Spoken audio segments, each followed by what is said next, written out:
Böyük zəfərin başlanğıcı.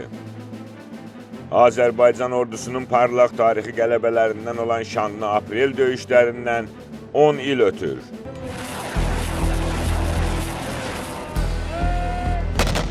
...2016-cı il aprelin 2-sində Ermənistan silahlı qüvvələrinin təxribatlarına cavab olaraq Azərbaycan ordusu sürətli əks-hücum əməliyyatları ilə düşməni ağır məğlubiyyətə uğradıb, Tərtər rayonunun Talış kəndi ətrafındakı yüksəkliklər, Cəbrayıl rayonunun Lələtəpə yüksəkliyi və Cocuq Mərcanlı, Goranboy rayonunun Gülüstan kəndi və Tərtər rayonunun Madagiz kəndi istiqamətində bəzi mövqelər Azərbaycan ordusunun tam nəzarətinə keçib.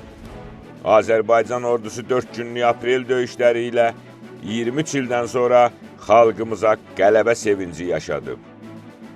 Uğurlu aprel döyüşlərinin məntiqi davamı olaraq Azərbaycan ordusu 2020-ci il sentyabrın 27-sindən başlayaraq 44 gün ərzində torpaqlarımızı işğaldan azad edib, Ermənistan kapitulyasiya aktına imza atmaq məcburiyyətində qalıb.